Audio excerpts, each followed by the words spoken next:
미국에서도 더 이상 방법이 없습니다. 한국팀 협조를 당장 구해야 해요. 몇 달 전 벌어진 중국의 사이버 테러가 미국 기자들 사이에서 화제가 되면서 그 당시 있었던 상황이 암암리에 퍼지고 있는데요. 미국도 속수무책으로 당했던 그 일이 무엇인지 바로 알아보겠습니다. 오늘 여러분께 들려드릴 이야기는 제가 직접 겪었던 사건으로 미국 정보기관 역사상 가장 충격적이었던 72시간에 관한 이야기입니다. 지난 15년간 CIA 사이버 보안 분석과에서 근무해왔지만 이런 일은 처음이었어요. 그날 평소와 다름없이 CIA 본부 지하 4층 사이버 분석실에서 야근을 하고 있었어요. 워싱턴 DC의 밤은 고요했고 본부 건물 안은 평소보다 한산했죠. 대부분의 직원들이 퇴근한 시간이었거든요. 밤 11시가 넘어서야 저도 퇴근 준비를 하던 참이었습니다. 갑자기 메인 서버실에서 경보음이 울리기 시작했어요. 처음에는 일반적인 시스템 점검 알람인 줄 알았습니다. 하지만 곧이어 들려온 것은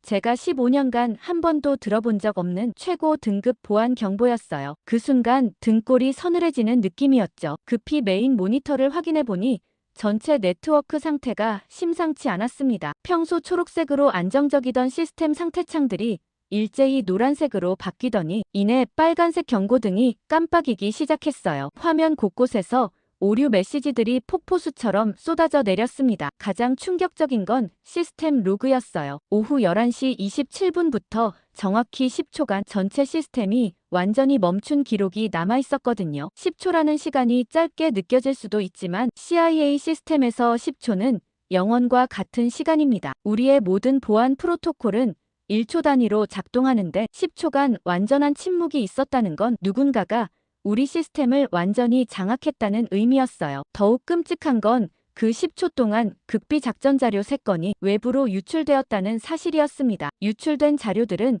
모두 최고 기밀 등급이었어요. 첫 번째는 동남아시아 지역의 대테러 작전 계획서였고 두 번째는 중동 지역 정보원들의 신상 정보가 담긴 파일이었습니다. 세 번째는 가장 민감한 것으로 중국 내부 정치 상황에 관한 우리의 분석 보고서였어요. 이런 자료들이 적의 손에 넘어간다는 것은 현장에서 활동하는 우리 요원들의 생명이 위험해진다는 뜻이었습니다. 저는 급히 보안팀에 연락을 취했고 곧이어 비상대응팀이 본부로 소집되었어요. 즉시 역추적을 시작했지만 결과는 더욱 당황스러웠습니다. 해커들이 남긴 흔적은 중국 베이징 지역의 IP 주소들이었어요. 하지만 이상한 점이 있었죠. 보통 국가 차원의 해킹이라면 흔적을 남기지 않으려고 하는데 이번에는 너무나 노골적으로 중국발 흔적을 남겨놓았거든요. 마치 자신들이 중국에서 왔다는 것을 우리가 알기를 바라는 것 같았어요. 새벽 2시가 되어서야 긴급 상황실에 모든 관련 부서장들이 소집되었습니다. 사이버 보안부장인 마크 데이비슨이 상황을 브리핑했어요. 데이비슨의 얼굴은 창백했고 목소리에는 분명한 당황스러움이 섞여 있었습니다. 그는 이번 공격이 단순한 해킹 시도가 아니라 체계적이고 정교한 사이버 테러라고 분석했어요. 클라크 CIA 국장이 회의실에 들어서자 분위기는 더욱 긴장됐습니다. 클라크 국장은 30년 넘게 정보기관에서 일해온 베테랑이었지만 이런 상황은 처음 겪는 것 같았어요. 국장은 브리핑을 들은 후 한동안 말이 없었습니다. 그러다가 조용히 입을 열며 이번 사건이 단순한 해킹이 아니라 디지털 테러라고 규정했죠. 즉시 긴급 대응팀이 본격적인 분석에 착수했습니다. 우리 내부 분석팀은 총 8명의 전문가로 구성되어 있었어요. 모두 하버드, MIT, 스탠포드 출신의 엘리트들이었죠. 이들은 지난 몇 년간 러시아와 북한의 사이버 공격을 성공적으로 막아낸 경험이 있었거든요. 하지만 이번 사건은 달랐습니다. 팀장인 사라 윌리엄스가 첫 번째 분석 결과를 발표했어요. 사라는 MIT에서 컴퓨터 공학 박사 학위를 받고 NSA에서 10년간 근무한 베테랑이었습니다. 사라에 따르면 이번 공격은 기존에 알려진 해킹 패턴과는 완전히 다른 방식이었어요. 해커들이 우리 시스템에 침입한 경로를 추적할 수 없다는 게 가장 큰 문제였죠. 각 단계마다 반드시 흔적이 남게 되어 있지만 이번에는 마치 처음부터 우리 시스템 내부에 있었던 것처럼 아무런 침입 흔적이 없다는 게 그 설명이었습니다. 데이터 포렌식 전문가인 마이클의 분석에 따르면 해커들이 우리 시스템의 구조를 너무나 정확하게 알고 있었다는 거예요. 마치 내부자가 직접 안내해준 것처럼 정확한 경로로 핵심 데이터에 접근했다는 분석이었죠. 게다가 우리가 지금까지 알고 있던 중국의 해킹 기술 수준을 훨씬 뛰어넘는 수준이었어요. 특히 우리 보안 시스템을 무력화시킨 방법은 이론적으로만 가능하다고 여겨졌던 양자 암호화 기술을 실제로 구현한 것 같았습니다. 저는 이때 조심스럽게 한 가지 제안을 해봤어요. 평소와 다른 패턴의 양자 암호화 기술을 구현했다면 이 문제를 해결할 사람은 한 팀밖에 없다고 말이죠. 예전에 서울에 있는 사이버 보안 전문팀에 대해 들은 적이 있었습니다. 업계에서는 최근 몇 년간 국제적으로 주목받고 있고 특히 아시아 지역에서 발생하는 복잡한 사이버 공격들을 해결한 경험이 많다고 알려져 있었어요. 하지만 회의실의 반응은 달랐어요. 베테랑 분석관들은 한국팀의 도움을 요청한다는 아이디어 자체를 받아들이기 어려워했어요. 특히 톰슨 부국장은 강하게 반대했습니다. 톰슨은 CIA에서 25년간 근무하면서 미국이 항상 다른 나라들에게 기술을 가르쳐주는 입장이었다고 강조했어요. 한국 같은 나라가 MIT나 칼텍 출신들로 구성된 우리 팀보다 뛰어날 리 없다는 게 기본 인식이었습니다. 더욱이 우리 NSA도 해결하지 못한 문제를 한국팀이 해결할 수 있다는 건 상상할 수 없는 일이라고 봤죠. 다른 분석관들도 비슷한 반응을 보였어요. 제임스는 한국이 사이버 보안 분야에서 어떤 성과를 거뒀는지 구체적인 사례가 있느냐고 반문했습니다. 한국은 여전히 미국의 기술을 배워가는 단계라고 단언했죠. 절대 독자적인 사이버 보안 기술이 없다며 선을 그었습니다. 저는 그들의 대답이 너무 답답했지만 현실적인 필요성을 강조해봤어요. 우리가 이미 48시간 넘게 분석했지만 뚜렷한 진전이 없다는 점, 그리고 시간이 갈수록 추적이 더 어려워진다는 점을 지적했습니다. 또한 한국팀은 아시아 지역의 사이버 공격 패턴에 대해 우리보다 더 많은 경험을 가지고 있을 가능성이 높다고 설명했어요. 하지만 클라크 국장의 반응은 단호했습니다. 국장은 미국이 다른 나라의 도움을 청하는 선례를 만들 수 없다고 못 박았어요. 특히 사이버 보안 같은 핵심 안보 분야에서는 더욱 그렇다는 입장이었죠. 시간이 지날수록 해결되기는 커녕 사태는 더 악화되고 있었어요. 우리 분석팀이 동원할 수 있는 모든 기술과 인력을 투입했지만 해커들의 침입 경로는 여전히 오리무중이었거든요. 더욱 심각한 건 해커들이 추가 공격을 시도하고 있다는 징후들이 포착되기 시작했다는 거였어요. 사이버 위협 분석팀이 새로운 보고서를 올렸습니다. 데이비드에 따르면 같은 해커 그룹으로 추정되는 세력이 펜타곤의 일부 시스템에도 접근을 시도하고 있다는 정보가 포착되었어요. 아직 성공하지는 못했지만 시간 문제일 수도 있다는 분석이었죠. 이 정도 되면 단순한 정보 탈취를 넘어서 미국의 국가 안보 전체를 위협하는 수준이었습니다. 그때였어요. 국가안보보좌관 사무실에서 CIA에 직접 연락이 왔습니다. 대통령이 이 사건에 대해 직접 보고받고 있고 신속한 해결을 주문했다는 내용이었어요. 하지만 우리로서는 아직 대통령께 보고할 만한 구체적인 진전이 없는 상황이었죠. 이런 압박 속에서 클라크 국장의 태도에도 미묘한 변화가 생기기 시작했습니다. 평소에는 절대 흔들림이 없던 국장이 회의 중에 자주 침묵하는 모습을 보였어요. 특히 분석팀이 또 다른 실패 보고를 할 때마다 국장의 표정은 더욱 어두워졌습니다. 바로 그때 백악관 국가안보보좌관인 카터가 조용히 한마디를 꺼냈어요. 카터는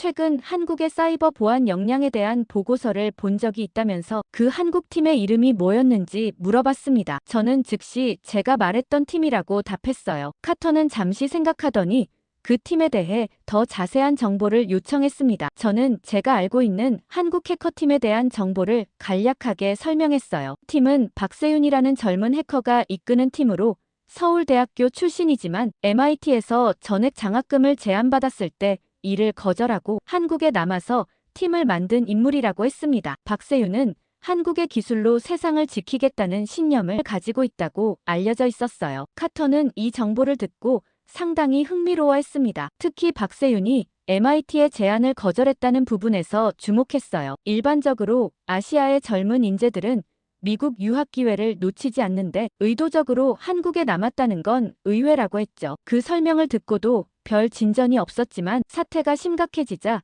국장은 마지못해 저를 개별적으로 불러서 한국팀에 대해 더 자세히 알아보라고 지시했어요. 하지만 공식적인 접촉은 아니라는 점을 강조했습니다. 만약 이 일이 외부에 알려지면 저에게 모든 책임을 물을 것이라고 못 박았죠. 저는 즉시 서울로 향하는 비행기표를 예약했습니다. 물론 공식적인 출장이 아니라 개인 휴가라는 명목이었어요. 15년간 CIA에서 일하면서 이렇게 애매한 임무를 받은 건 처음이었습니다. 성공하면 국장의 공, 실패하면 제 책임이 되는 상황이었죠. 서울행 비행기 안에서 저는 박세윤에 대한 자료들을 다시 한번 정리해봤어요. 박세윤은 90년대 초반생으로 아직 30대 초반의 젊은 나이였습니다. 하지만 이미 국제 해킹 대회에서 여러 번 우승한 경력이 있었고, 특히 아시아 지역에서 발생한 복잡한 사이버 공격들을 해결한 실적이 인상적이었어요. 인천공항에 도착했을 때 저는 이상한 긴장감을 느꼈습니다. 미국을 대표해서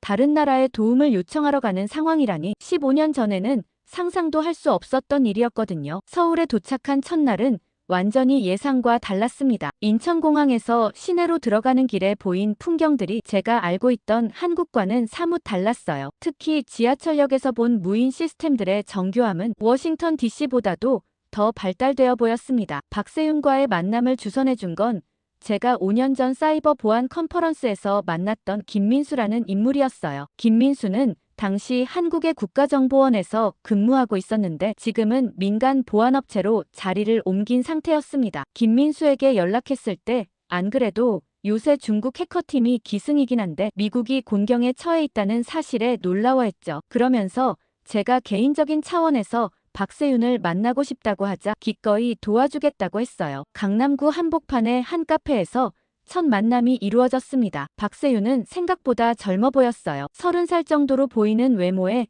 캐주얼한 복장이었죠. 하지만 그의 눈빛에서는 범상치 않은 예리함이 느껴졌습니다. 특히 제가 CIA에서 왔다고 자기소개를 했을 때 전혀 놀라지 않는 모습이 인상적이었어요. 박세윤은 제가 왜 여기까지 왔는지 이미 짐작하고 있는 것 같았습니다. 최근 CIA가 당한 사이버 공격에 대한 소식이 이미 암암리의 국제 해커 커뮤니티에 퍼져 있다고 말했어요. 특히 그 공격의 정교함과 기술적 수준이 화제가 되고 있다는 것이었죠. 박세윤은 마치 이미 그 공격을 분석해본 것처럼 구체적인 특징들을 언급했습니다. 제가 미국이 박세윤의 도움을 원한다고 말했을 때 박세윤의 반응은 예상과 달랐어요. 바로 거절하거나 조건을 내세우는 대신 조용히 미국이 아니라 제가 원하는 거라고 정정했습니다. 이 말에서 박세윤이 상황을 정확히 파악하고 있다는 것을 알 수 있었어요. 공식적인 요청이 아니라 개인적인 차원의 접촉이라는 것을 이미 간파하고 있었던 거죠. 박세윤은 도움을 줄 수는 있지만 조건이 있다고 했습니다. 모든 분석 작업은 한국 서버 안에서만 진행해야 한다는 것이었어요. CIA의 시스템에 직접 접근하는 것이 아니라 관련 데이터를 한국으로 가져와서 분석하겠다는 의미였습니다. 이는 상당히 파격적인 조건이었죠. 미국의 기밀 정보를 외국 서버에서 분석한다는 건 전례가 없는 일이었거든요. 저는 이 조건을 CIA에 보고해야 한다고 말했지만 박세윤은 이미 예상했다는 듯 웃으며 답했어요. 박세윤은 미국이 선택할 수 있는 옵션이 많지 않다는 것을 정확히 알고 있었습니다. 계속 실패를 거듭할 것인가? 아니면 자존심을 조금 내려놓을 것인가의 문제라고 봤죠. 박세윤과의 대화에서 가장 인상 깊었던 부분은 그의 기술에 대한 철학이었어요. 박세윤은 사이버 보안이 단순히 기술의 문제가 아니라 사고방식의 문제라고 강조했습니다. 서구의 접근법은 체계적이고 논리적이지만 때로는 너무 경직되어 있다는 게 박세윤의 분석이었어요. 반면 아시아의 해커들은 더 유연하고 창의적인 접근을 한다는 것이었죠. 특히 이번 CIA를 공격한 해커들의 방식을 보면 전형적인 아시아식 사고방식이 적용되었다고 분석했어요. 정면 돌파가 아니라 우회적이고 간접적인 접근, 그리고 상대방의 심리를 이용한 교묘한 전술들이 사용되었다는 것이었습니다. 이런 공격을 막기 위해서는 같은 방식으로 사고해야 한다고 박세윤은 주장했어요. 카페에서의 첫 만남을 마치고 나서 저는 상당히 혼란스러웠습니다. 박세윤의 분석력과 통찰력은 확실히 인상적이었지만 동시에 미국의 자존심을 건드리는 조건들이 부담스러웠어요. 하지만 현실적으로 다른 대안이 없다는 것도 분명했죠. 호텔로 돌아가서 클라크 국장에게 상황을 보고했습니다. 예상했던 대로 국장은 한국 서버에서 분석한다는 조건에 대해 강하게 반발했어요. 하지만 저는 현재 상황의 심각성을 다시 한번 강조했습니다. 우리가 4일째 아무런 진전을 보이지 못하고 있고 백악관의 압박도 계속 커지고 있다는 점을 말이죠. 결국 국장은 시간을 좀 더 달라고 했습니다. 24시간 후 클라크 국장으로부터 연락이 왔습니다. 백악관에서 최종 결정이 내려졌다는 내용이었어요. 대통령이 직접 이 사안에 대해 보고받았고 모든 가능한 방법을 동원해서라도 문제를 해결하라는 지시가 떨어졌다고 했습니다. 결국 박세윤의 조건을 받아들이기로 결정한 거였죠. 하지만 국장은 여전히 이 모든 책임이 제게 있다는 점을 못 박았어요. 만약 정보 유출이나 보안 사고가 발생하면 저 혼자서 모든 책임을 져야 한다는 것이었습니다. 또한 이번 협력이 공식적인 정부 차원의 요청이 아니라는 점도 다시 한번 강조했어요. 어디까지나 개인적인 차원의 자문을 구하는 것이라는 명분을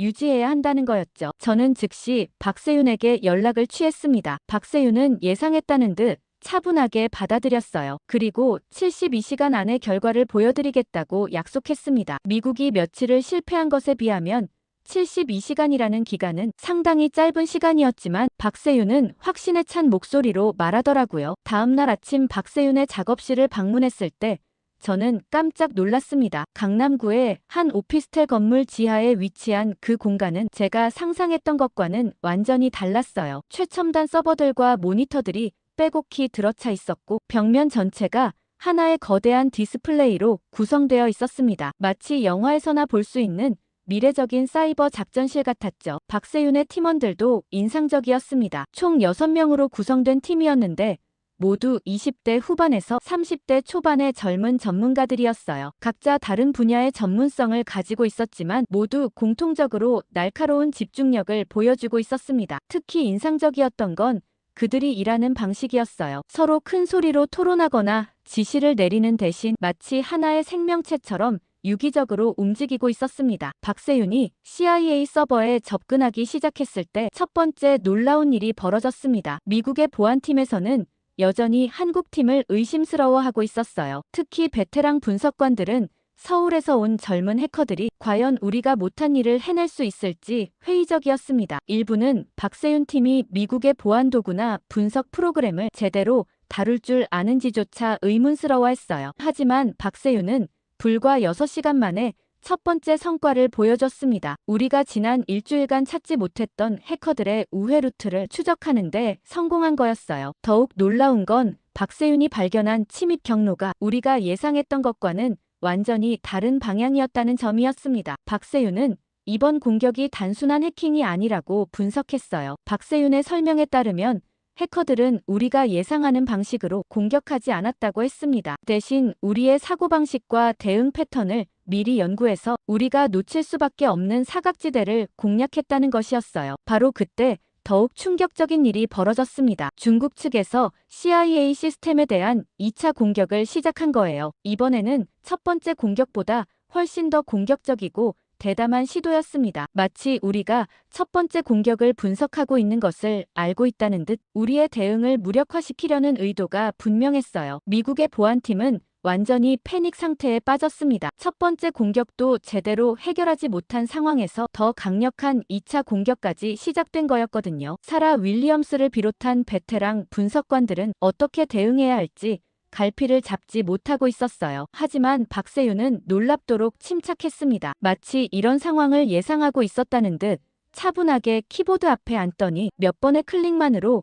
2차 공격을 완전히 차단해버렸어요. 그 과정이 너무나 자연스럽고 빨라서 마치 마법을 보는 것 같았습니다. 박세윤은 이제부터 자신들의 방식으로 작업을 진행하겠다고 선언했습니다. 박세윤이 본격적인 역추적을 시작한 지 12시간이 지났을 때 한국팀과의 차이점을 느꼈습니다. 한국팀은 훨씬 더 직관적이고 창의적인 접근을 하고 있었어요. 특히 해커들의 심리를 읽어내는 능력이 놀라웠습니다. 박세윤의 분석에 따르면 이번 공격의 진짜 목표는 데이터 탈취가 아니었다고 했어요. 해커들이 정말로 원했던 건 CIA의 대응 패턴을 학습하는 것이었다는 거였죠. 첫 번째 공격은 일종의 테스트였고 우리가 어떻게 반응하는지 관찰하기 위한 것이었다는 분석이었습니다. 실제로 탈취된 3건의 자료도 상대적으로 덜 중요한 것들이었어요. 더욱 충격적인 발견은 해커들의 추적 경로였습니다. 박세윤이 역추적을 계속 진행하자 신호는 베이징을 넘어서 더 깊숙한 곳으로 이어졌어요. 단순히 중국의 일반적인 해커 그룹이 아니라 훨씬 더 조직적이고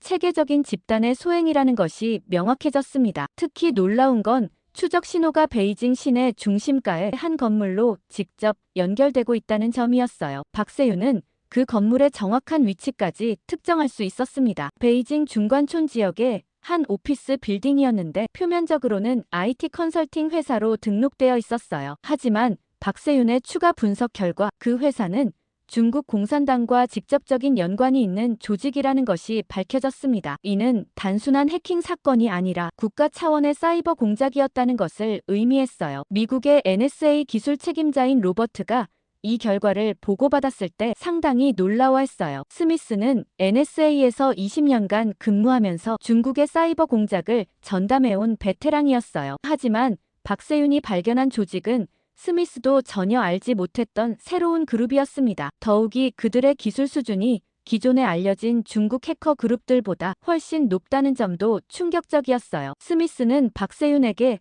어떻게 이런 정보를 찾아낼 수 있었는지 물어봤습니다. 박세윤의 대답은 의외로 간단했어요. 기술적인 추적도 중요하지만 더 중요한 건 다른 질문을 던지는 것이라고 했습니다. 미국 팀은 어떻게 침입했는가에 집중했지만 박세윤은 왜 이런 방식으로 침입했는가에 주목했다는 거였죠. 그런데 더 충격적인 일이 벌어졌습니다. 베이징의 그 조직이 CIA뿐만 아니라 다른 서구 정보기관들도 동시에 공격하고 있다는 증거를 찾아낸 거예요. 영국, 독일 심지어 프랑스까지 비슷한 공격을 받고 있었다는 것이었습니다. 이는 단순한 정보 수집이 아니라 서구 정보기관 전체의 대응 능력을 테스트하는 대규모 작전이었어요. 이 정보는 미국 정보기관 내부에 큰 충격을 주었습니다. 우리가 개별적인 공격이라고 생각했던 것이 사실은 훨씬 더 큰 그림의 일부였던 거예요. 더욱 심각한 건 다른 나라들도 우리와 비슷하게 제대로 된 대응을 하지 못하고 있다는 점이었습니다. 박세윤은 이런 대규모 작전을 성공적으로 막기 위해서는 국제적인 협력이 필요하다고 제안했어요. 각 나라가 개별적으로 대응하는 것보다는 정보를 공유하고 합동으로 대응하는 것이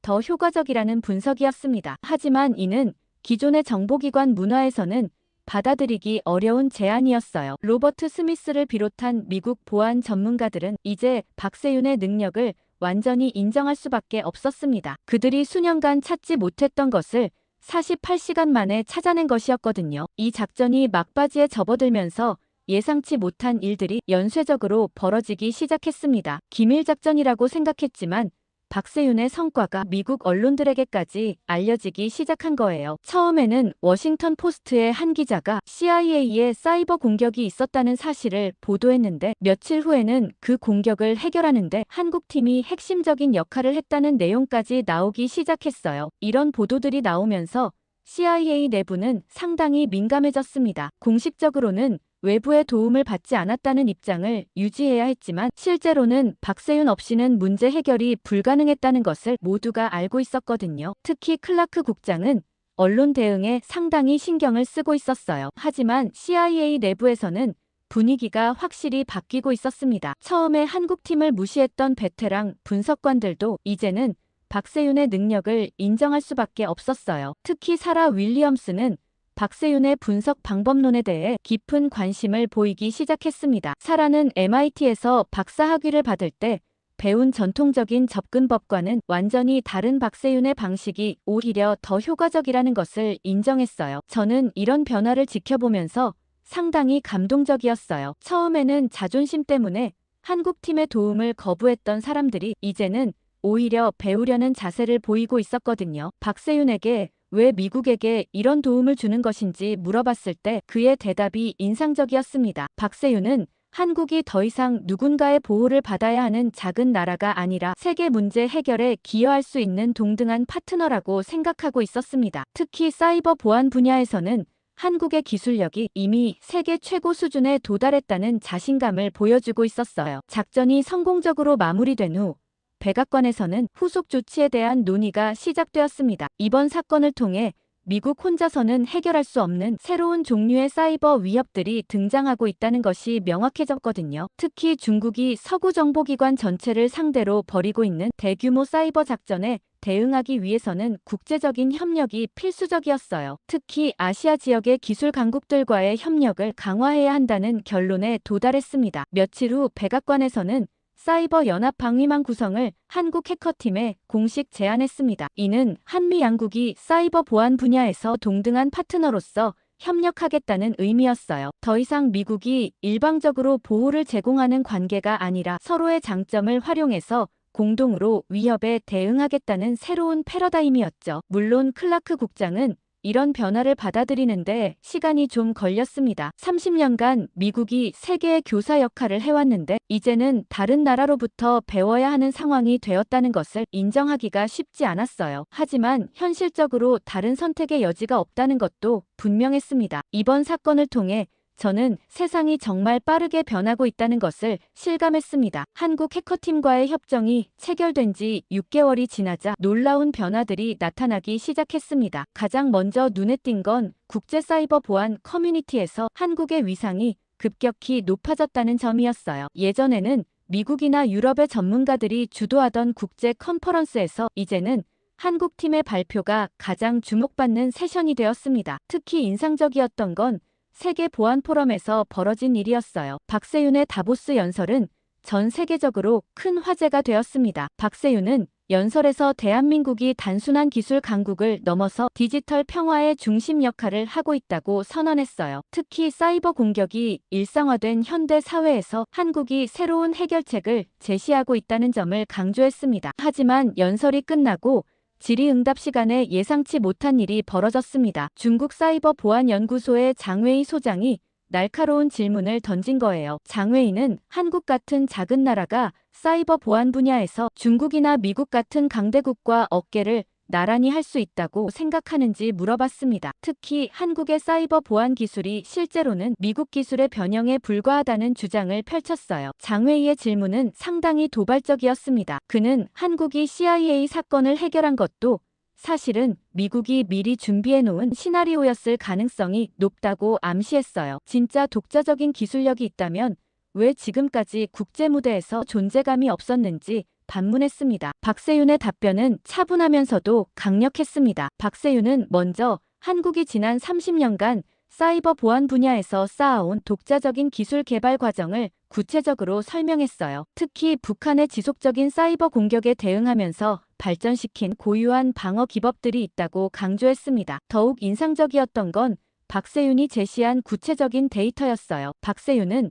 최근 3년간 한국이 독자 개발한 사이버 보안 특허가 중국보다 40% 많다는 사실을 공개했습니다. 또한 박세윤은 만약 한국의 기술이 미국의 변형에 불과하다면 왜 미국이 한국에게 도움을 요청했는지 반문했어요. 그리고 CIA 사건 해결 과정에서 사용된 핵심 기법들이 한국에서만 개발 가능한 독창적인 것들이었다고 설명했습니다. 가장 통쾌했던 순간은 박세윤이 제시한 실시간 시연이었습니다. 박세윤은 현장에서 중국 해커들이 최근 사용하고 있는 공격 패턴을 실시간으로 탐지하고 차단하는 과정을 보여줬어요. 이는 기존의 중국이나 미국 기술로는 불가능한 일이었습니다. 회장의 분위기는 완전히 바뀌었습니다. 장웨이는 더 이상 질문을 하지 않았고 대신 다른 참석자들이 한국의 기술에 대해 깊은 관심을 보이기 시작했어요. 특히 유럽의 사이버 보안 책임자들은 한국과의 협력 가능성에 대해 적극적으로 문의했습니다. 이런 성과는 단순히 개인적인 승리가 아니었어요. 박세윤은 이 자리에서 한국이 더 이상 기술을 수입하는 나라가 아니라 세계에 기술을 수출하는 나라가 되었다고 선언했습니다. 특히 사이버 보안 분야에서는 한국이 이제 글로벌 스탠다드를 제시하는 위치에 서게 되었다고 강조했어요. 이후 박세윤은 국제적인 유명세를 타게 되면서 여러 해외 기업들로부터 스카우트 제의를 받았어요. 실리콘밸리의 대기업들은 물론이고 유럽의 정부기관들까지 박세윤을 영입하려고 했습니다. 하지만 박세윤은 모든 제의를 정중히 거절했어요. 박세윤이 해외 제의를 거절한 이유는 명확했습니다. 그는 여전히 한국에서 한국의 기술로 세상에 기여하고 싶다는 신념을 유지하고 있었어요. 특히 아시아 지역의 다른 나라들도 사이버 보안 역량을 키울 수 있도록 도움을 주고 싶다고 했습니다. 이는 과거 미국이 했던 것처럼 일방적으로 기술을 전파하는 것이 아니라 함께 성장하는 방식이었어요. 클라크 국장도 이제는 완전히 달라진 모습을 보여줬습니다. 그리고 이번 사건을 계기로 저도 아시아 지역 사이버 보안 담당자로 보직이 변경되었어요. 앞으로는 한국을 비롯한 아시아 국가들과의 협력을 전담하게 된 거였죠. 15년간 미국 중심적 사고에 익숙했던 제게는 완전히 새로운 도전이었지만 동시에 흥미진진한 기회이기도 했습니다. 서울에는 이제 전 세계에서 사이버 보안을 공부하려는 젊은이들이 몰려들고 있었습니다. 마치 과거 실리콘밸리가 IT의 메카였던 것처럼 이제 서울이 사이버 보안의 새로운 중심지로 떠오르고 있는 거였어요. 지금 인도 파키스탄 전쟁보다 더 심각한 문제가 있습니다. 바로 실전에 배치된 한국산 제품들 때문인데요. 한국산이 최고라고 생각하시면 좋아요 눌러주세요. 바로 알아보겠습니다. 안녕하세요. 저는 로버트 핸더슨입니다. 워싱턴 DC 아파트에서 맞이한 그날 아침은 평소와 다르지 않았어요. 커피 한 잔을 마시며 늘 그렇듯 뉴스를 틀었죠. 그런데 화면에 비친 영상이 제 평화로운 아침을 완전히 뒤바꿔 놓았습니다. 인도와 파키스탄이 6년 만에 군사적으로 충돌했다는 속보였어요. 가슴이 철렁 내려앉는 느낌이었죠. 화면에는 인도가 파키스탄과의 접경지인 카슈미르 지역을 집중 공격하는 모습이 비치고 있었습니다. 그리고 그곳에서 제 눈에 너무나 익숙한 물체가 하늘을 가르고 있었어요. 바로 라팔 전투기였죠. 3년 전 제가 인도 국방부에 강력히 추천했던 그 전투기와 스펙트라 방어 시스템이 실전에 투입되는 것을 보니 묘한 불안감이 밀려왔습니다. 커피잔을 내려놓고 볼륨을 높였어요. 전문가들이 인도의 공세가 예상보다 빠르게 진행되고 있다고 분석하고 있을 때였죠. 그때 전화벨이 울렸습니다. 디스플레이에 인도 국제번호가 표시되었어요. 순간 손이 떨렸습니다. 전화를 받자 인도 국방부 특별보좌관 라오가 신두루 작전이 시작됐으며 제 도움이 필요하다고 말했어요. 신두루 작전이라는 이름을 들으니 입안이 바짝 말랐습니다. 3년 전 인도 정부와의 비밀회의에서 논의했던 작전이 실제로 실행된 거였죠. 라오는 최대한 빨리, 가능하면 내일까지 델리에 도착해달라고 요청했습니다. 저는 가능하다고 대답했어요. 전화를 끊고 잠시 침묵 속에 앉아 있었습니다. TV에서는 계속해서 폭발과 연기, 그리고 라팔 전투기의 모습이 비쳤어요. 창밖으론 워싱턴의 평화로운 아침이 펼쳐져 있었지만 제 마음은 이미 전쟁터로 향하고 있었죠. 일어나 서재로 걸어가 맨 아래 서랍을 열었습니다. 거기엔 오랫동안 열지 않았던 봉투가 있었어요. 떨리는 손으로 봉투를 열자 낡은 군복 사진이 나왔죠. 이라크에서 함께했던 젊은 병사들의 단체 사진이었습니다. 그들 중 17명은 제 잘못된 판단 때문에 돌아오지 못했어요. 당시 저는 미 국방부 특별기술자문관으로 파견되어 신형 대전차 미사일 방어 시스템의 성능을 현장에서 평가하는 임무를 맡고 있었습니다. 본부에서 받은 기술 데이터는 완벽해 보였죠. 새로운 방어 시스템은 이라크군의 모든 대전차 무기를 무력화할 수 있다고 했어요. 20대의 젊은 병사들이 제 평가를 기다리고 있었습니다. 그들의 눈빛에는 신뢰와 기대가 가득했어요. 특히 소대장 마이클 터너 중위는 심각한 표정으로 물었죠. 이 시스템이 정말 그들을 지켜줄 수 있냐고요. 저는 자신감 있게 고개를 끄덕였습니다. 데이터는 거짓말을 하지 않는다고 믿었으니까요. 작전 당일 그들은 팔루자 인근 마을로 진격했어요. 제가 권장한 경로와 방어 시스템을 완전히 신뢰하고 있었죠. 하지만 갑자기 무전기에서 비명 소리가 들려왔습니다. 이라크군이 숨겨놓은 러시아제 코르넷 미사일이 발사되었고 방어 시스템은 완전히 무력화되었어요. 5대의 험비가 순식간에 불타올랐습니다. 급히 현장으로 달려갔을 때 그곳은 이미 지옥이 되어 있었어요. 17명의 병사들이 목숨을 잃었습니다. 마이클의 시신을 발견했을 때 그의 얼굴은 평화로워 보였지만 가슴에는 큰 상처가 있었죠. 그의 주머니에서 아내와 갓 태어난 딸의 사진이 나왔습니다. 나중에 밝혀진 사실은 충격적이었어요. 방어 시스템 제조사가 코르넷 미사일에 대한 취약점을 알고 있었지만 계약을 따내기 위해 이 정보를 은폐했던 겁니다. 제가 검토한 기술 데이터도 교묘하게 조작되어 있었어요. 조사 과정에서 저는 면책을 받았지만 그날의 죄책감은 평생 제 영혼을 짓누르는 무게가 되었습니다. 마이클의 아내 세라에게 직접 사과하러 갔던 날, 그녀는 문을 열어주지 않았어요. 대신 창문을 통해 아기를 안고 저를 바라볼 뿐이었죠. 그 눈빛에 담긴 비난과 슬픔을 절대 잊을 수 없습니다. 그날 이후 저는 방위산업의 모든 기술 사양을 의심하게 되었고 이번에도 절대 실수하지 않겠다고 다짐하며 사진을 다시 봉투에 넣고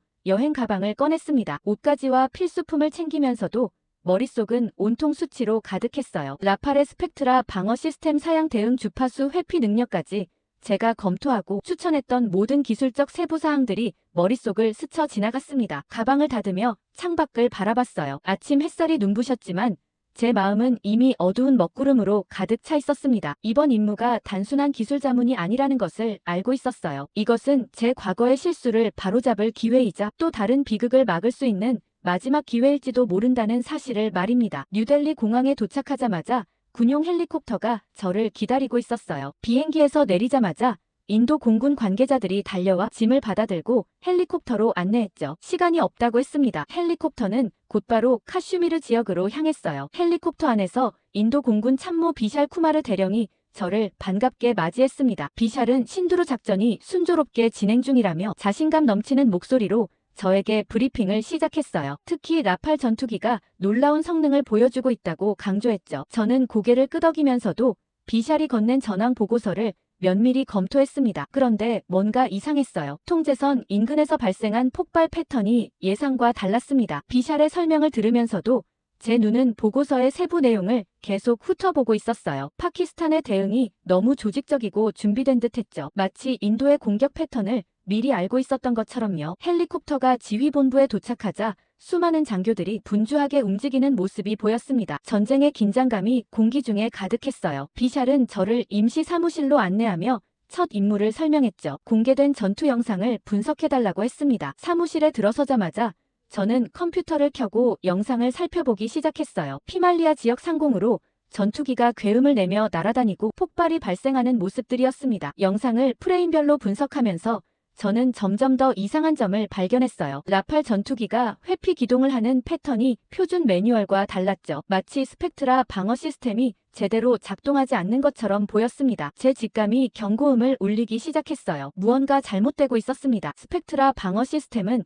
적의 레이더와 미사일, 레이저를 감지하고 대응할 수 있어야 했죠. 그런데 영상 속 라팔 전투기들은 마치 눈먼 채로 싸우는 것 같았어요. 저는 비샬에게 라팔 전투기의 실시간 데이터를 요청했습니다. 비샬은 잠시 망설이다 보안 해제가 필요하다며 자리를 떠났어요. 혼자 남게 되자 저는 창밖을 바라봤죠. 멀리서 포성이 들려왔습니다. 실제 전쟁터에 와 있다는 현실감이 저를 짓눌렀어요. 돌아온 비샬은 저에게 기밀 태블릿을 건네며 라팔 전투기의 실시간 데이터에 접근할 수 있는 권한을 줬습니다. 저는 즉시 데이터를 검토하기 시작했어요. 숫자들을 훑어보면서 제 얼굴이 점점 굳어졌죠. 라팔 전투기의 방어 시스템이 예상대로 작동하지 않고 있었습니다. 특정 주파수 대역에서 취약점이 드러나고 있었어요. 이건 심상치 않은 상황이었습니다. 제 마음속에 의심이 자라기 시작했어요. 단순한 기술적 결함이 아니었죠. 더 심각한 문제가 있어 보였습니다. 확신하기 위해 더 많은 증거가 필요했어요. 밤새 태블릿을 끄지 않고 데이터를 분석했습니다. 제가 뭘 놓친 건지 초조했죠. 그렇게 한참을 분석하다 깜빡 잠이 들었나 봅니다. 다음 날 아침 저는 지휘본부의 소란스러운 소리에 잠에서 깼어요. 간이 침대에서 벌떡 일어나 복도로 나가보니 장교들이 긴급히 뛰어다니는 모습이 보였습니다. 무슨 일이 벌어진 건지 느낌이 좋지 않았죠. 브리핑룸으로 들어서자 대형 스크린에 파키스탄 사마 TV 채널 생방송이 나오고 있었어요. 파키스탄 아나운서가 흥분된 목소리로 뉴스를 전하고 있었습니다. 인도의 목표물에 성공적으로 보복 미사일 공격을 가했다는 내용이었죠. 그뿐만이 아니었어요. 인도 전투기를 격추시켰다는 주장까지 했습니다. 저는 믿을 수 없다는 표정으로 비샬을 바라봤어요. 비샬의 얼굴은 굳어 있었죠. 다른 화면에서는 중국 텐센트 뉴스가 나왔습니다. 파키스탄군이 인도군의 라팔 전투기 3대를 포함해 총 5대의 인도 전투기를 격추했다고 보도하고 있었어요. 제 가슴이 쿵 내려앉았습니다. 이건 있을 수 없는 일이었죠. 스펙트라 방어 시스템은 적의 레이더와 미사일 그리고 레이저 방해 공작을 감지하고 대응할 수 있어야 했습니다. 그것이 라팔 전투기의 핵심 방어 체계였어요. 누군가 거짓말을 하고 있는 겁니다. 파키스탄과 중국 매체가 과장 보도를 하는 것인지 아니면 정말로 라팔 전투기들이 격추된 것인지 주변의 인도 장교들은 이게 허위 정보일 수 있다고 서로 말하고 있었어요. 적의 심리전일 뿐이라며. 하지만 저는 이미 제 태블릿으로 라팔 전투기의 마지막 데이터 송신을 확인하고 있었습니다. 화면을 보는 제 얼굴이 점점 창백해졌어요. 데이터는 거짓말을 하지 않았죠. 라팔 전투기들의 방어 시스템이 완전히 무력화되었음을 보여주는 명백한 증거가 제 앞에 있었습니다. 통신 로그를 살펴보니 3대의 라팔이 동시에 같은 패턴으로 통신이 두절되었어요. 이건 우연이 아니었죠. 누군가 라팔 전투기의 방어 시스템을 뚫는 방법을 알고 있었습니다. 비샬이 다가와 제 어깨에 손을 얹었어요. 제가 발견한 것이 있냐고 물었습니다. 저는 잠시 망설였죠. 아직 확신할 수 없었지만 의심의 여지 없이 라팔 전투기들이 격추된 것은 사실이었어요. 그리고 그 원인이 스펙트라 방어 시스템의 치명적인 결함 때문일 가능성이 높았습니다. 제가 직접 현장을 확인해야 한다고 말했어요. 비샬은 그것이 위험하다고 반대했지만 저는 단호했습니다. 단순히 데이터만으로는 정확한 판단을 내릴 수 없었어요. 직접 파편을 확인하고 분석해야 했죠. 비샬은 마지못해 허락했습니다. 그날 오후 저는 무장 헬리콥터를 타고 격추 지점으로 향했어요. 헬리콥터 안에서 창밖을 내다보니 아래로 전쟁의 참상이 펼쳐졌습니다. 마을들은 폐허가 되어 있었고 농경지는 폭탄 구덩이로 가득했죠. 곳곳에서 연기가 피어올랐어요. 이 모든 것이 제가 추천한 무기 시스템과 관련이 있다는 생각에 가슴이 무거워졌습니다. 격추 지점에 도착했을 때 이미 인도군 수색팀이 현장을 확보한 상태였어요. 저는 잔해 주변을 돌아다니며 조각들을 살펴봤습니다. 눈에 띄는 건 전자장비의 형태였죠. 불에 타고 폭발로 찢겨나간 상태였지만 제 눈에는 중요한 단서가 보였어요. 스펙트라 시스템의 핵심 부품이 비정상적으로 손상되어 있었습니다. 이제 의심할 여지가 없었죠. 라팔 전투기의 방어 시스템이 무력화된 것은 사실이었습니다. 그리고 그 원인을 찾아내야만 했어요. 현장에서 수집한 증거를 들고 기지로 돌아오는 내내 제 머릿속은 복잡한 생각으로 가득 찼습니다. 이 사실을 비샬과 인도 지휘부에게 어떻게 전할 것인지, 그리고 앞으로 어떤 조치를 취해야 할지 고민했어요. 격추된 라팔 전투기의 잔해 현장에서 돌아온 저는 곧바로 분석 작업에 몰두했어요. 제가 수집한 전자기기 잔해들을 임시 연구실에 펼쳐놓고 자세히 살펴봤습니다. 현장에서 보았던 것보다 더 많은 단서들이 눈에 들어왔죠. 특히 스펙트라 방어 시스템의 손상 패턴이 굉장히 독특했어요. 일반적인 미사일 공격으로는 나타날 수 없는 파괴 형태였습니다. 밤이 깊어가는 동안 저는 제 개인 장비로 각종 데이터를 수집하고 분석했어요. 그때 우연히 인도네시아 뉴스 매체의 보도가 눈에 띄었습니다. 헤드라인은 충격적이었죠. 파키스탄, 인도 라팔 전투기 스펙트라 방어 시스템 성공적으로 침투. 저는 기사를 빠르게 읽어 내려갔어요. 파키스탄이 중국의 도움을 받아 라팔 전투기의 방어 시스템을 무력화할 수 있는 특수 전자전 장비를 개발했다는 주장이었습니다. 이 기사가 사실인지 확인할 방법은 없었지만 제가 현장에서 본 증거와 맞아떨어지는 부분이 있었어요. 스펙트라 시스템이 특정 주파수 대역에서 완전히 무력화된 흔적이 있었거든요. 이건 우연이 아니었습니다. 누군가 라팔 방어 시스템의 약점을 정확히 알고 있었어요. 제대로 잠도 자지 못하고 계속 화면만 들여봤던 터라 휴식이 절실했지만 마음이 너무 불안했습니다. 저는 개인 노트북을 꺼내 암호화된 파일들을 열어봤어요. 3년 전 제가 인도에 라팔 시스템을 추천할 때 검토했던 기술 사양서들이었죠. 문서를 자세히 살펴보면서 현장에서 수집한 데이터와 비교했습니다. 시간이 지날수록 점점 더 의심스러운 점이 눈에 띄었어요. 스펙트라 방어 시스템의 특정 주파수 대역에 대한 방어력이 문서상의 수치보다 현저히 낮았습니다. 이건 단순한 오차가 아니었어요. 문서가 조작되었거나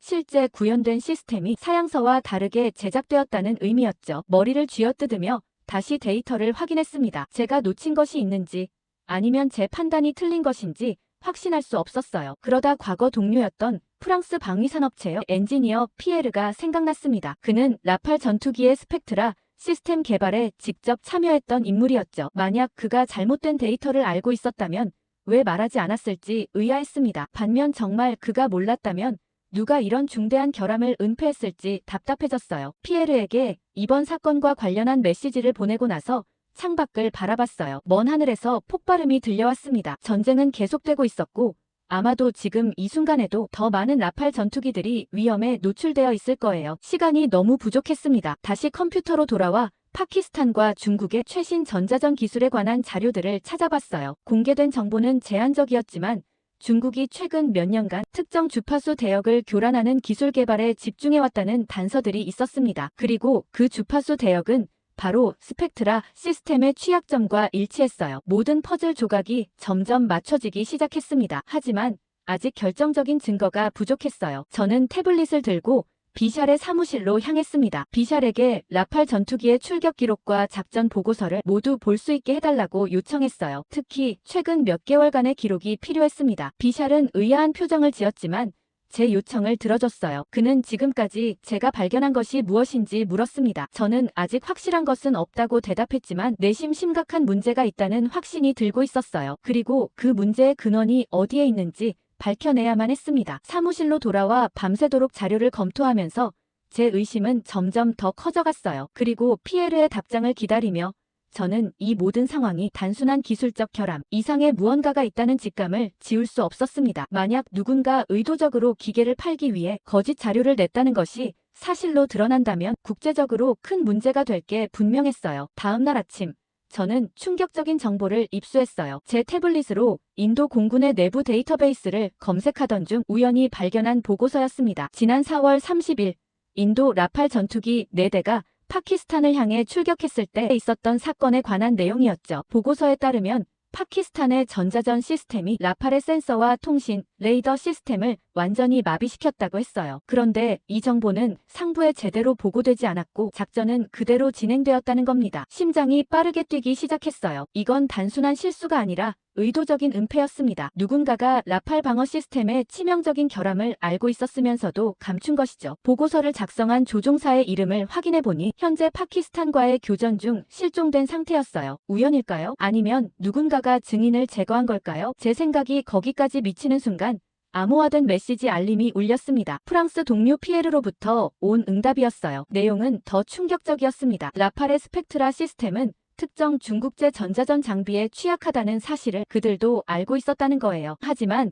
경쟁 입찰에서 이기기 위해 이 정보를 은폐했다는 것이었습니다. 피에르는 양심의 가책을 느끼고 있었지만 회사의 압력 때문에 침묵을 지킬 수밖에 없었다고 했어요. 그러면서 미안하다고 했죠. 손이 떨렸습니다. 저는 3년 전 라팔 시스템을 검토하면서 이런 치명적인 결함을 발견하지 못했어요. 아니, 발견하지 못한 게 아니라 발견할 수 없었던 거였죠. 기술적 검토를 맡았던 문서들을 다시 살펴보니 이제야 그 미묘한 데이터 조작의 흔적이 보였습니다. 특정 주파수 응답 테스트 결과가 교묘하게 수정되어 있었어요. 저도 모르게 이 비리에 연루되었다는 사실이 가슴을 무겁게 눌렀습니다. 제 추천으로 인도는 수십 대의 라팔 전투기를 도입했고 지금 그 결정이 젊은 조종사들의 목숨을 앗아가고 있었어요. 이라크에서의 실수가 다시 반복되고 있었습니다. 밤중에 잠을 이루지 못하고 인도 매체 NDTV의 신두르 작전 계획 분석 보도를 찾아봤어요. 인도군이 다음 단계로 계획하고 있는 대규모 공습 정보가 있었습니다. 파키스탄 핵심 기지들을 타격하기 위해 라팔 전투기 20대를 동원할 예정이라는 내용이었죠. 제 등줄기로 식은땀이 흘렀어요. 이건 재앙이 될 것이 분명했습니다. 창밖을 바라보니 새벽이 밝아오고 있었어요. 저는 중대한 결정을 내려야 했습니다. 지금까지 발견한 증거들을 인도 지휘부에 제출하고 작전 중단을 요청할 것인가? 아니면 추가 조사를 통해 더 확실한 증거를 확보할 것인가? 어느 쪽을 선택하든 위험이 따랐죠. 하지만 지금 침묵한다면 더 많은 젊은이들이 목숨을 잃을 것이 분명했어요. 저는 지금까지 모은 증거들을 정리하기 시작했습니다. 파키스탄의 전자전 능력과 라팔 방어 시스템의 취약점, 또 은폐된 보고서, 그리고 피에르의 고백까지 이 모든 자료를 인도 공군 지휘부에 제출할 준비를 마쳤어요. 제 경력이 끝날 수도 있다는 두려움이 있었지만 더 이상 젊은 조종사들을 위험에 빠뜨릴 수는 없었습니다. 저의 긴급 요청으로 인도 공군 지휘부에서 긴급회의가 소집되었어요. 파키스탄이 원하는 시간과 장소에서 인도에 보복하겠다고 공식 성명을 발표한 직후였습니다. 상황이 순식간에 악화되었죠. 인도는 파키스탄 국적 선박의 인도 항입항을 금지하고 해상 물류를 봉쇄하는 강경 조치를 취했어요. 심지어 항공모함까지 동원해 파키스탄을 위협하고 있었습니다. 회의실에 들어서자 긴장된 공기가 느껴졌어요. 고위 장교들이 테이블 주변에 앉아 있었고 벽면 스크린에는 작전 지도가 펼쳐져 있었습니다. 비샬이 저를 발견하고 자리로 안내했어요. 신두르 작전의 다음 단계가 논의되고 있었죠. 더 많은 라팔 전투기를 투입해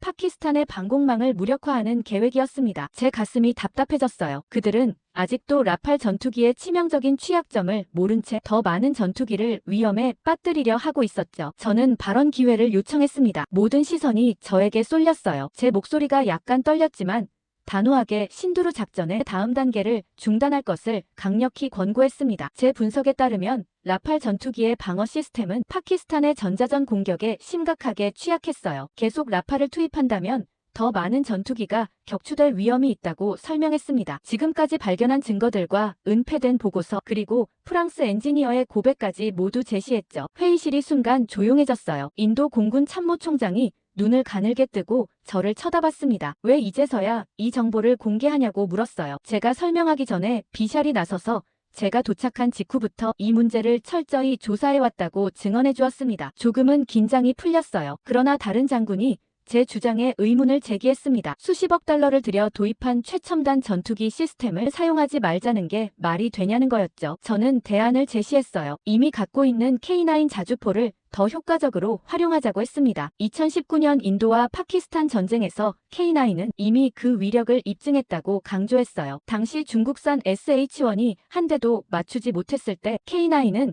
40km 밖에서도 정확하게 명중시켰다는 사실을 상기시켰죠. 인도 지휘부 일부는 여전히 회의적이었어요. 그들의 얼굴에서 불신과 의심이 읽혔습니다. 이미 투자한 라팔 전투기를 사용하지 않는다는 것에 반발하는 기색이 역력했죠. 특히 공군 측은 지상군 장비인 K9 자주포보다 자신들의 전투기를 우선시하고 싶어 했어요. 토론이 격해지는 와중에 정보국 책임자가 새로운 보고서를 제시했습니다. 파키스탄이 중국으로부터 최신 전자전 장비를 대량 도입했다는 정보였어요. 그리고 그 장비는 제가 지적한 라팔 방어 시스템의 취약점을 정확히 공략하도록 설계되었다는 분석이 있었습니다. 이 보고서는 제 주장에 무게를 실어주었어요. 하지만 군 수뇌부의 한 사람이 날카롭게 반박했습니다. 지금 전략을 바꾸는 것은 파키스탄의 약점을 드러내는 것이며 정치적으로도 감당하기 어려운 결정이라는 거였어요. 또한 라팔 전투기 도입 과정에서 누가 책임을 져야 하느냐는 예민한 질문도 나왔습니다. 그들의 시선이 저를 향했어요. 저는 침착하게 대답했습니다. 지금은 책임 소재를 따질 때가 아니라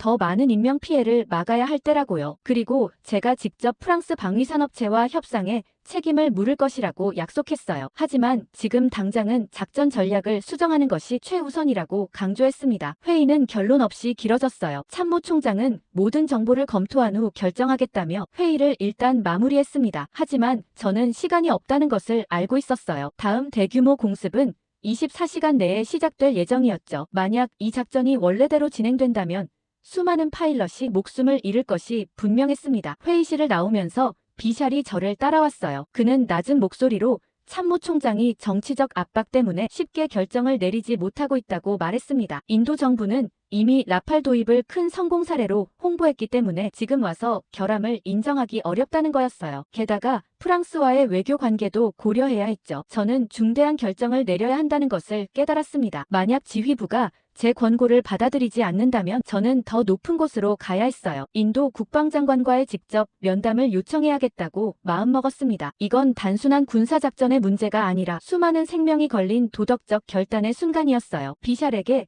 국방장관과의 긴급 면담을 주선해달라고 부탁했습니다. 그는 잠시 망설이다가 도와주겠다고 했어요. 저는 회의에서 공개한 모든 증거와 함께 추가 분석 자료를 준비하기 시작했습니다. 이번에는 실패할 수 없었어요. 과거 이라크에서의 실수를 반복하지 않기 위해 그리고 더 많은 젊은이들의 목숨을 구하기 위해 저는 모든 것을 걸어야 했습니다. 국방장관과의 면담 요청이 수락되었다는 연락을 받은 건 그날 오후였어요. 비샬이 직접 와서 알려주었죠. 2시간 후에 국방부에서 만나자는 내용이었습니다. 저는 즉시 모든 증거 자료를 정리하기 시작했어요. 라팔 방어 시스템의 결함과 비리 증거 그리고 은폐된 보고서 또 프랑스 동료의 고백까지 하나도 빠짐없이 준비했습니다. 국방부로 향하는 차 안에서 저는 창밖을 바라보며 생각에 잠겼어요. 뉴델리의 분주한 거리.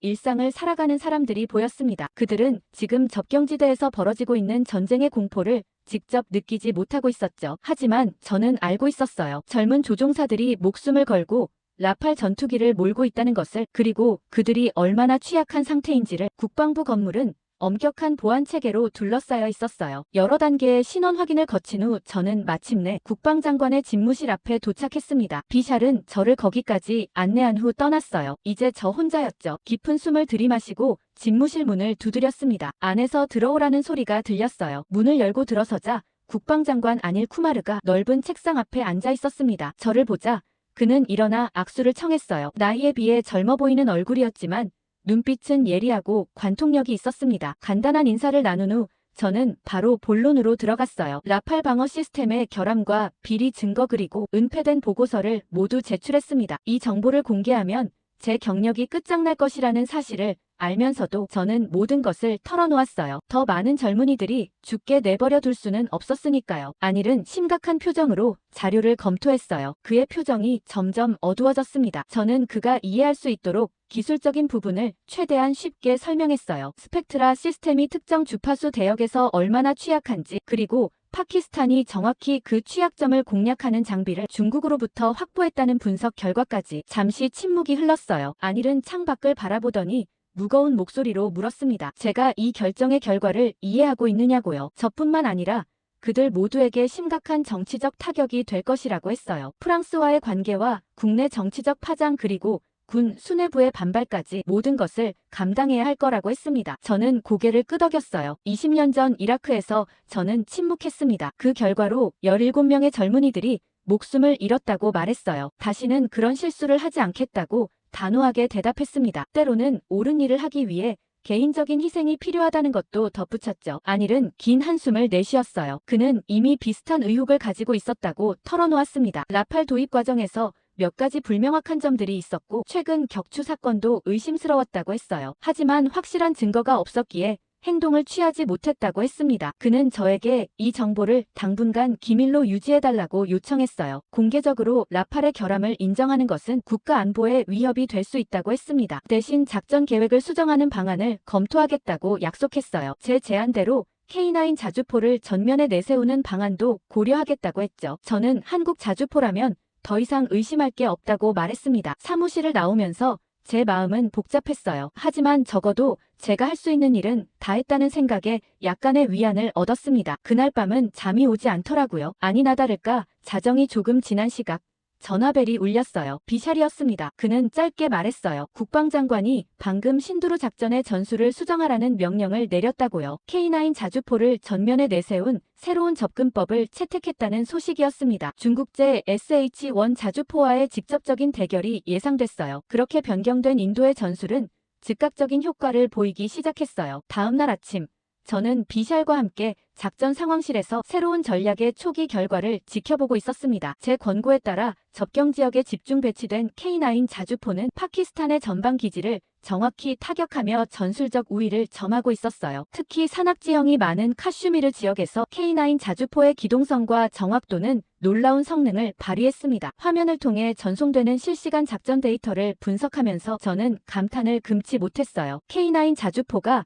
40km 밖에서도 3m 오차 범위 내로 목표물을 정확하게 타격하고 있었습니다. 이런 정확도는 기술적으로 가능하다고 생각하지 않았는데 실전에서 그 성능이 입증되고 있었어요. 비샬은 중국제 SH-1 자주포의 대응 상황도 보여주었습니다. 파키스탄군이 배치한 SH-1은 장거리 사격에서 K9 자주포에 비해 정확도가 현저히 떨어져 효과적인 대응을 하지 못하고 있었어요. 중국 동영상 플랫폼에서는 이미 대포가 흔들흔들이라는 표현이 퍼지고 있다고 했죠. 인도 네티즌들의 자부심이 느껴지는 순간이었습니다. 일주일 후 상황은 점차 안정화되기 시작했어요. 파키스탄은 인도의 새로운 전략에 효과적으로 대응하지 못했고 특히 K9 자주포의 정확도와 화력에 압도되었습니다. 국제사회의 중재 노력도 시작되었죠. 워싱턴으로 귀국하라는 지시가 내려왔어요. 저의 임무는 일단락된 것 같았습니다. 워싱턴으로 돌아가는 비행기에서 저는 창밖을 바라보며 깊은 생각에 잠겼어요. 제 태블릿에는 아직도 현장에서 수집한 K9 자주포의 성능 데이터가 표시되어 있었습니다. 그 데이터를 보며 저는 제 전문적 판단이 얼마나 편향되어 있었는지 깨달았어요. 서구 무기 시스템에 대한 맹신이 저를 얼마나 눈멀게 했는지 스스로 인정해야 했습니다. 프랑스제 라팔이 아무리 첨단 기술을 탑재했다 해도 실전에서는 한국제 K9 자주포가 훨씬 효과적이었다는 사실이 증명되었어요. 이는 단순한 기술적 문제가 아니라 제 사고방식의 문제였습니다. 비행기가 워싱턴에 도착하자마자 저는 즉시 사무실로 향했어요. 보고서에는 라팔 전투기 실패의 교훈과 함께 K9의 놀라운 성능 데이터가 상세히 기록되어 있었어요. 이건 단순한 무기 시스템 비교가 아니라 세계 군사 패러다임의 변화를 예고하는 내용이었어요. 보고서를 제출한 후 저는 라팔 방어 시스템의 결함과 비리에 관한 증거를 담은 또 다른 파일을 준비했습니다. 이 파일을 공개할 경우 제 커리어가 끝날 것임을 알았지만 망설이지 않았어요. 젊은 조종사들의 목숨보다 제 경력이 중요할 순 없었으니까요. 창밖으로 떠오르는 아침 해를 바라보며 저는 가벼운 미소를 지었습니다. 제 얼굴에는 오랜만에 평화로운 표정이 깃들었어요. 인도와 파키스탄의 전쟁은 아직 완전히 끝나지 않았지만 적어도 제 내면의 전쟁에서는 승리한 것 같았습니다. 진실을 밝히고 옳은 일을 하기 위해 모든 것을 걸었던 이 결정은 20년 전 이라크에서의 실수를 조금이나마 갚는 과정이기도 했어요.